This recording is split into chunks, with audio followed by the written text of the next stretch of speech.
Hello, everybody. Welcome to another episode of Politically Depressed. As always, I'm your host, Eamon McAdam. Yesterday, September 23rd, over the course of 12 hours, the Israeli military machine killed 500 people in Lebanon. It struck 1,100 targets and did a total of 650 air flights. This was just yesterday. And it's unreal, the scale of the destruction, of the death, of the viciousness of this barbaric, colonial, fascist state that's just completely unhinged. It's just let loose, and it's doing whatever the fuck it wants, and no one's really stopping it. And the opposite, this attack was greenlit by the US, and so far, it's been almost a day, and there has been no large-scale condemnation. Today's going to be this week is going to be very interesting, because it is the week that the UN General Assembly is meeting, and so every day we're going to have this slew of, bullshit from one side or the other. From the Arab dictators who will claim solidarity with Palestinians, but in reality are doing nothing, and in many cases are supporting and funding and backing the Zionist state and the Western imperialism, that sort of whatever. The hypocrisy is real. I mean, even today, Erdogan goes on, no, I'm not going to start with that yet. What I'm going to do today is I'm going to share an overview of some of the things that happened yesterday, specifically focusing on the parallels with Gaza, which a lot of people have been drawing. Many people, I think the most recent example, or the most that's in my head, is by Lina Munzir, the Lebanese writer. And she writes that what the Israelis are doing in Lebanon is just speed running through the playbook that is Gaza. The things that I have been doing over the last few months, and the new developments. I don't know how closely people were following everything that's happening in Gaza, but there were things that they sort of came up with in month 6 that they're just burning through now. They're just getting it all out of the way, all the propaganda, all the justification, and I don't know who's buying it, but it seems a lot of people are. And so anyway, I'm just going to share a bunch of those stuff within that framework of that playbook, and as I always do, just share my feelings and thoughts as someone who's Lebanese, as someone who kind of left Lebanon because I saw this war coming. It was in the making for years.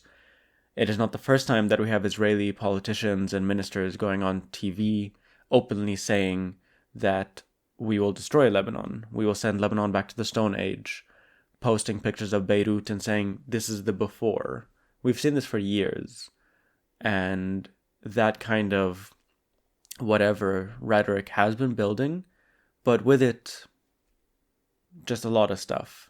And obviously, witnessing what happened yesterday has left me incredibly distraught, so I'll just be talking about that as well, because it's fucked.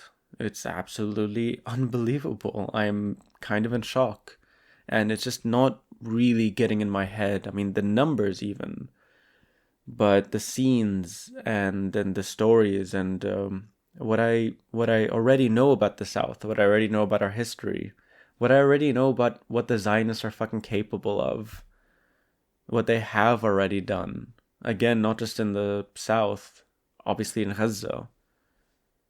And a lot of people describe, what the Israelis are doing in Gaza as them implementing what's called the Dahiyeh doctrine. And so now with increased bombings of Dahiyeh itself, I'm really worried and kind of besides myself. And I think part of me doing this is to obviously share information, to get the word out, to share my analysis, which I don't see replicated in other spaces or by other people too much, or rather enough. And also, obviously, it's a kind of therapy, because what the fuck? if I wasn't doing this, I would just be scrolling and checking in on family and friends and reading the news and seeing what I can do here or there, but ultimately feeling incredibly impotent and useless because I'm over here.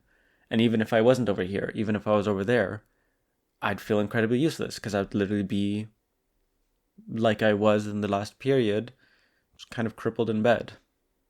I don't use that word lightly, but even just the sound of the Israeli jets and the fear that they would bomb, even though they weren't bombing at the time, was enough to absolutely immobilize me for days on end.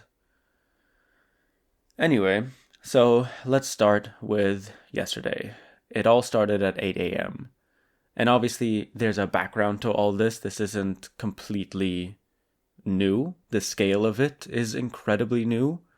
But for the last 10 months, there already has been a back and forth bombardment between Hezbollah and the Israelis.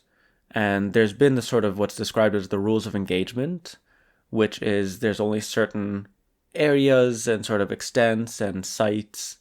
And very obviously, first of all, the Israelis have attacked far more. And I think it's like by the scale of like 5-1 or 6-1.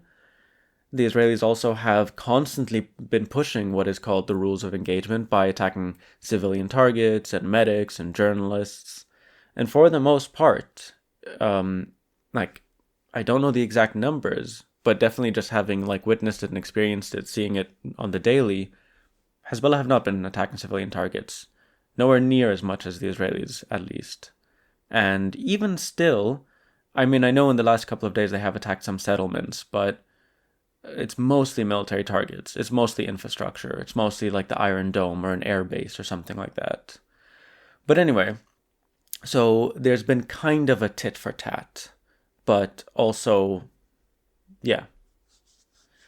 Whatever, yesterday it was fucked. At 8 a.m., people started receiving messages. It seems like the Israelis did hack into our telecom system, which honestly is not that surreal or unbelievable because our infrastructure is horrible from years of neglect and underfunding and corruption and like private sector bullshit.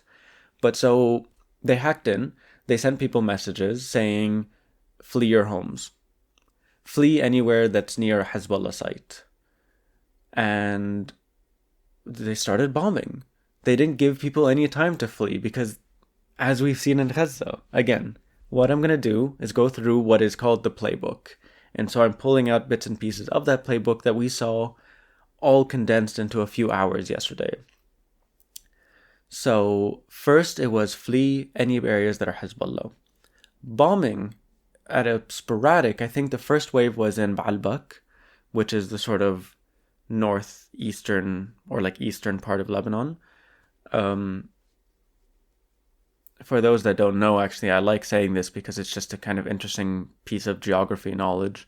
Lebanon is essentially, as like a topography, is a coast, a mountain range, a valley, and a mountain range, and then it's Syria. And obviously, regardless of north and south. But so when people talk about the Ba'a Valley, it's like that whole thing that is basically like a quarter of the country. But anyway, Baalbek is a city there. First wave, and I think they came in 4 waves over the course of essentially 12 hours, although as I'm recording this, the bombs have not stopped, and they are still attacking areas in the south and in the Ba'a, mostly, but also are continuously striking Dahiya, which is in Beirut. Anyway, I think you can tell the emotional state I'm in, so bear with me. People receive these messages. It starts playing on the radio as well. People start getting phone calls. The bombing starts and people begin to flee.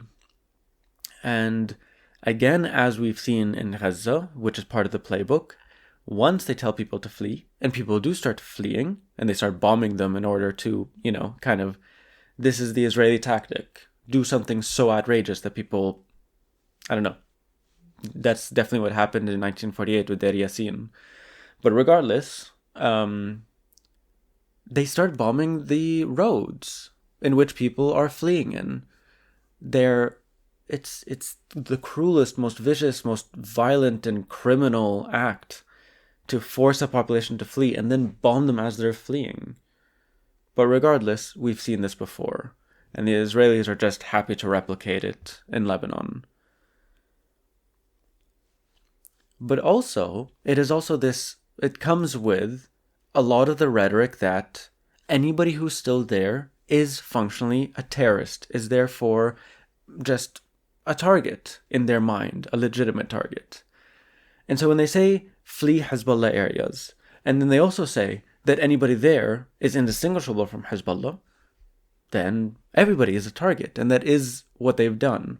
And they have created this sort of a logic whereby anyone who is killed by a missile, is killed by an airstrike, is killed by a drone, is retroactively a legitimate target because they were targeted. I don't know if that makes any sense, but it kind of doesn't. Anyway, then they start releasing their videos. I think the first is Netanyahu, then it's the defense secretary, fucking Gallant, and they start providing, their kind of justifications. And this isn't against the people of Lebanon, this is against this, we need to do this, we want to return our residents to the north. Just bloodthirsty maniacs who are just repeating the exact same lies.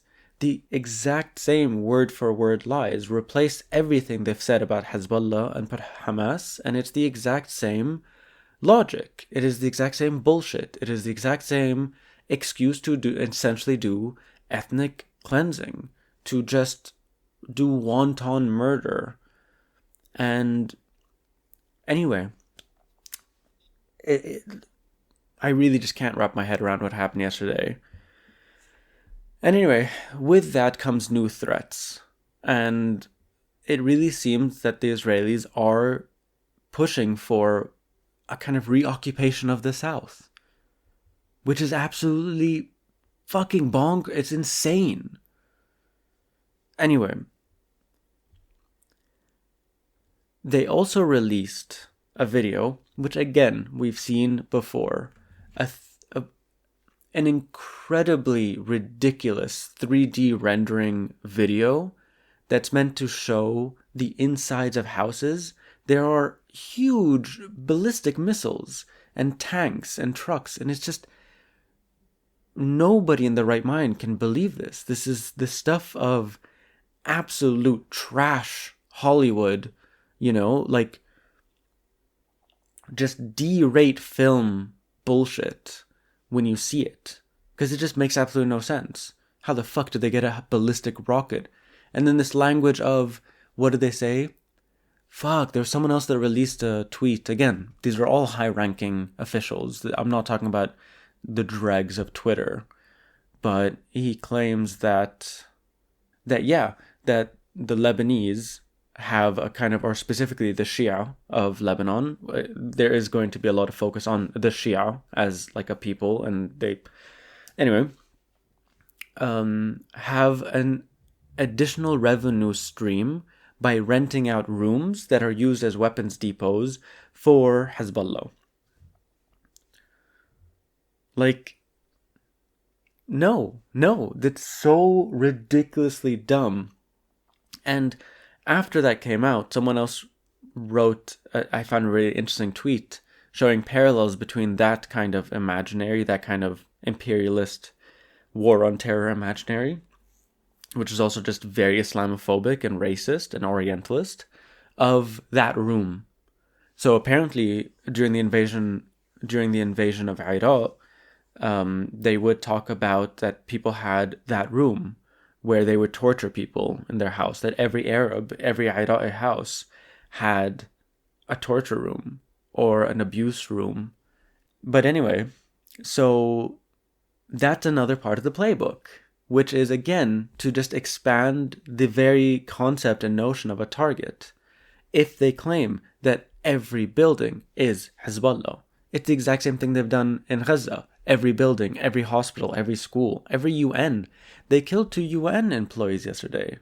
And I'm sure they're going to come up with some bullshit that, they were actually Hezbollah. There are actual, real, in publication magazines or newspapers that are printing the words, the Lebanese Hezbollah-run health ministry. Again, straight out of the fucking playbook. And it is disgusting. And it is equally bullshit. It almost feels like a waste of time trying to go through it and claiming bullshit. And the way they've kind of just dished it all out kind of signals the fact that they know it's bullshit. Not that they know it's a lie, because obviously it's a lie, but that the whole performance of it all, that, oh, before we strike this, we have to justify it. No, the Israelis have given up on that because they've gotten the green light to do horrendous, fucking barbaric shit in Gaza. And the entire Western world, all the states of the West, all the major whatever players and organizations haven't said shit. The complete opposite. They have still supported it, still funded it, still sent it the weapons to be able to do the stuff that it does now, give it the political and economic and diplomatic coverage. I am so fucking frustrated right now. I cannot tell you. I'm between frustrated and incredibly worried and just lost it, kind of. I talked a lot a few months ago about, sanity or humanity. How can we stay, in touch with what's happening while remaining sane? Like, this definitely for me, I have lost it. This is no longer a fully sane person talking. I mean, fuck the whole language of sane and insane. It's ableist as fuck, but that's not what we're here to talk about. So, where are we? Right, the fucking rendered videos. And again, we've seen that with Al Shifa Hospital. We saw that with these fake command centers. Just bullshit. The Israelis also yesterday struck targets in areas they've never struck before.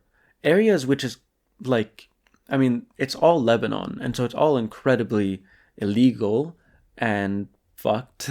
I really don't have any diplomatic words to use in this context. But yeah, they bombed Jbeil and Kisrawen, which are very Christian areas, but also very slightly to the north. They did bomb churches, actually. The Israelis bombed churches in Lebanon.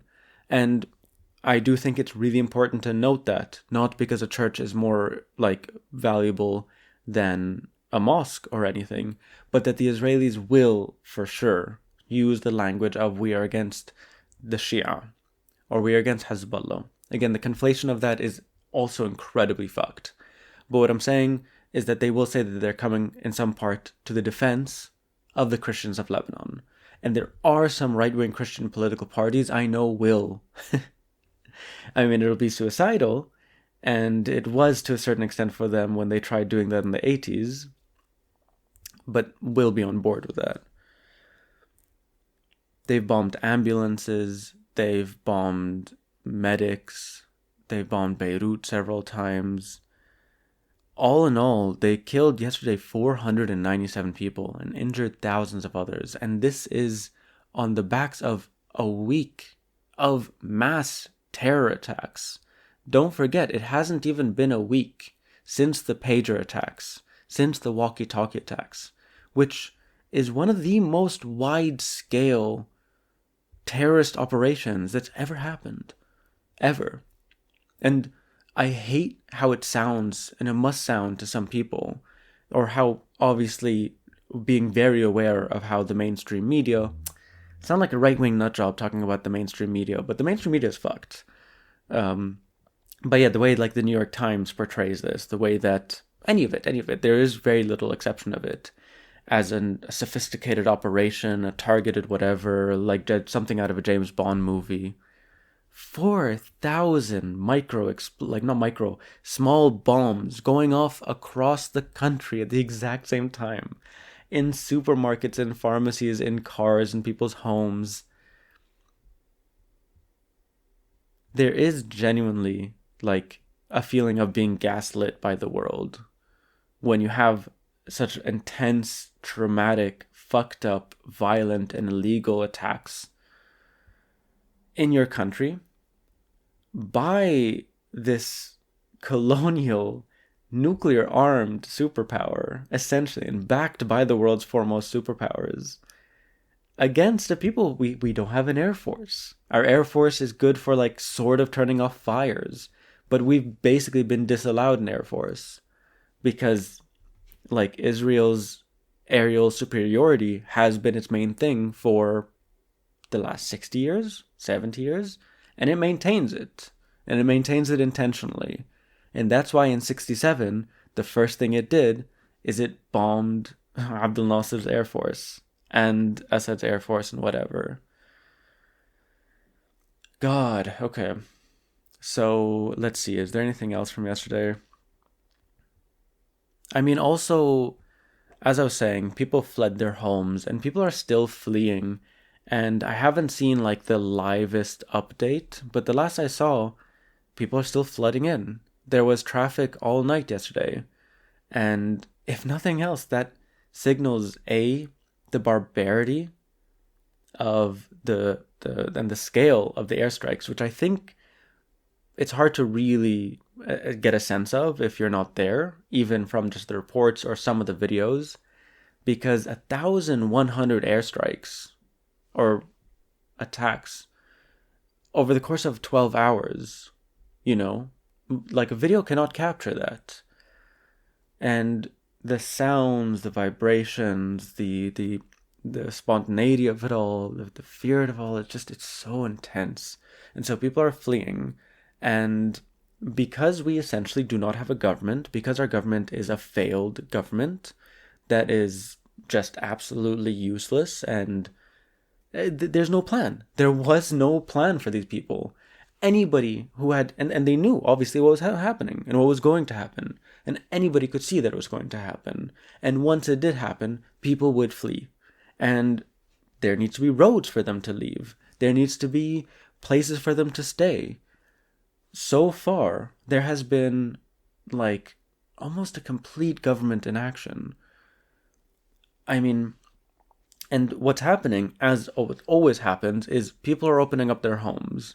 People right now, Lebanese Twitter is flooded with people putting up posts of this house is free, this person has apartments, this whatever.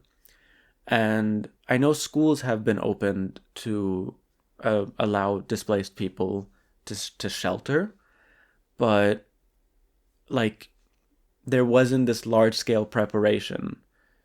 And again, it's not preparation as though this didn't happen. There were already people fleeing from the south for the last 10 months.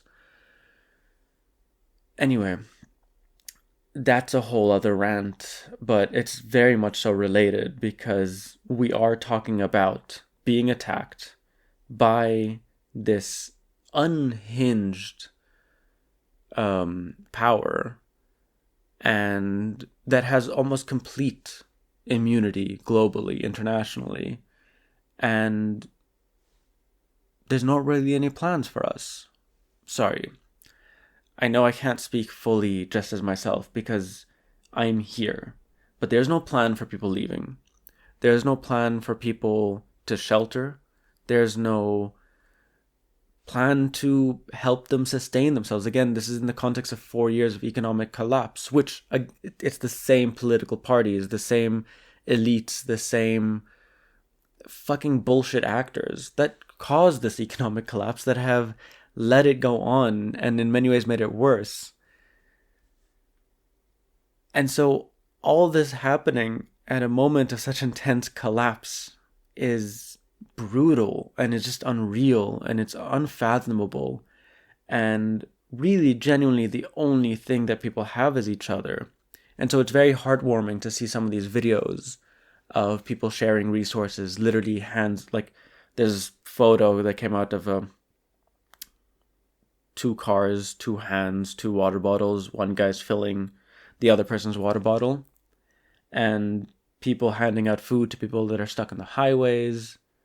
There was a really shitty video, because it's portrayed as a good thing, but there's this guy selling water, which just always exists on highways in Lebanon. And I think he was Syrian, because they kicked his ass and they pushed him out because they were writing like, oh, he was trying to sell water for 100 thou, which 100 thou is like $1 and a bit, which is a lot for water. But as someone who is essentially doing this like begging for money. And so the violence of then beating up the Syrian in making it look like, oh, look, I'm defending and making, it's atrocious, but that definitely exists. And I don't know. I definitely know that there's a lot of, it's a multiplier. It's a threat multiplier. And one thing I'm worried about that I'm hoping people are a bit conscious of, but I know it's going to happen more, and this is more specifically about people in Lebanon, is that landlords are horrible people, usually, mostly, structurally, let's say. Like, by renting out places, especially in this situation, this is a form of economic violence and preventing people from having safety and shelter, which, I believe is just the right of every single person. And so I'm hoping that there's going to be more like squatting, essentially, and groups sort of either helping form or pushing for, in some ways, I hope that the government passes some sort of rent control. But I know that's kind of not really possible in Lebanon. But squatting, opening of schools, opening of empty spaces, and yeah, or just getting landlords that will be amenable to having people stay places for free. That's fine. But again, landlords have a tendency to be quite abusive, and that's been my experience dealing with relocation for the last few years in many cases. So I hope people are putting in the work of not just, oh, there's this number, but also there's this number we called verified. This person is willing to give the place for free for like 2-3 months or something. And so, yeah, this is definitely a time where like mutual aid is going to be a necessity. And it never was, but I think a lot of people, when they hear mutual aid, they think it's sort of an excess thing. It's like, oh, that's nice and lovely and cute, but no, I think especially now, the cases we'll be seeing and the things that I'll definitely be highlighting in this podcast will be demonstrating basically the necessity of it in situations of collapse and even in situations of war. And we have been seeing mutual aid in many forms in Gaza for the last few months. But yeah, it's really fucking hard. It's been almost a year of witnessing the most unbelievable, extreme forms of violence in Gaza that amount to genocide. And I think even more, I think it's just not just genocide, but the destruction of this entire just strip of land. The images we're seeing are just terrifying. And the experiences that people have gone through, it's impossible to process. I think no one really has, because it hasn't stopped. And that's a part of it. It's a long running thing. And that's intentional. And so when I see headlines like the UN head is calling to avoid turning Lebanon into a new Gaza, when I see threats by Israelis themselves that they want to turn Lebanon into another Gaza, which I know is impossible. For one, I think, I don't know, Hezbollah is not Hamas. And there is something very terrifying about the hesitation that Hezbollah's been playing, or the sort of like, at the moment, unwillingness to go full force, partly because I know they know what will happen to Lebanon, but I think they know because of the extent of the damage they can do. And once that damage is done, then it's sort of this red line. I absolutely reject this so intensely that people are still talking about Lebanon on the brink of war. If this is not war, what is it?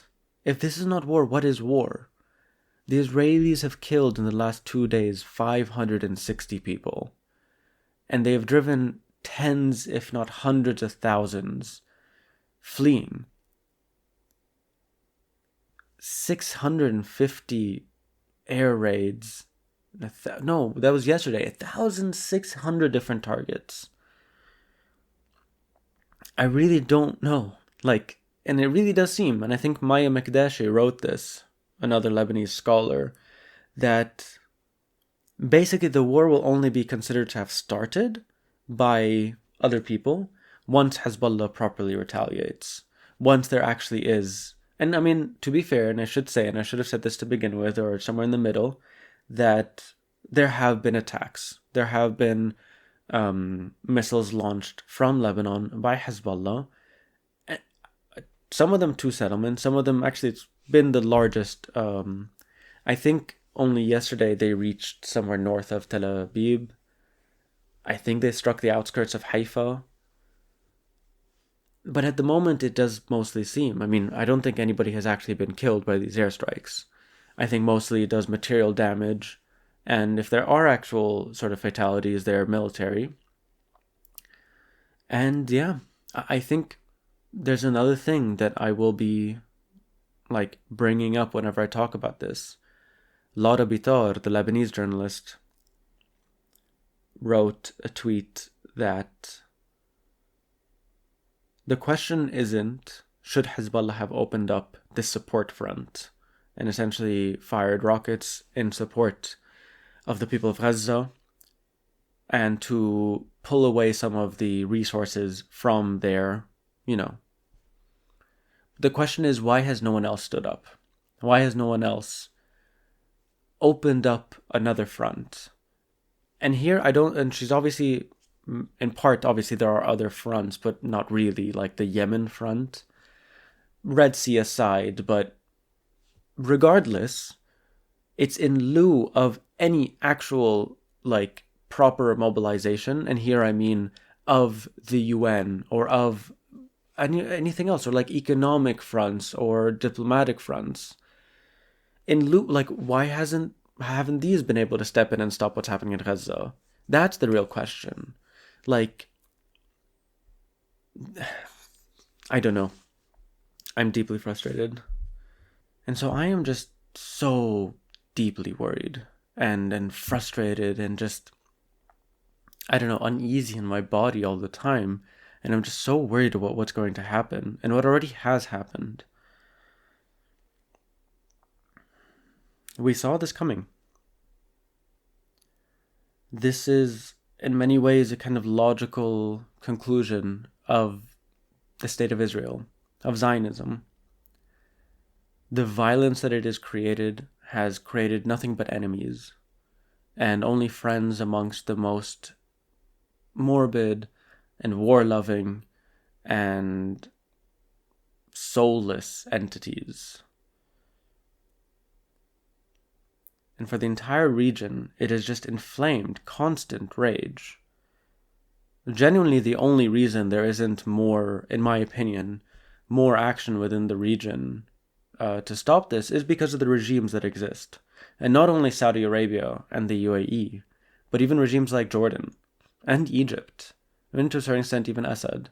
Definitely Assad. The only places that there have been pro-Palestine solidarity protests in Syria have been in Idlib. There have been none under regime-held areas, and there are reasons for that. But more importantly, Egypt, the largest country. People fucking hate Israel. People see what it's doing. People see what it's doing to people who are very much so like them, who speak the exact same language, who have done essentially, nothing to deserve the suffering and this intolerable condition that they've created within Gaza. And the only reason that they are not, doing a lot more is because Egypt is controlled by essentially a Zionist military dictator who is heavily backed by the United States, who refused to call the coup that he did, the overthrow of Morsi, back in 2014. They refused to call it a coup because under US law, you cannot provide military aid to a regime that is brought forth by a coup. And so that's still the state of affairs. And I think it's one of the largest recipients of US aid.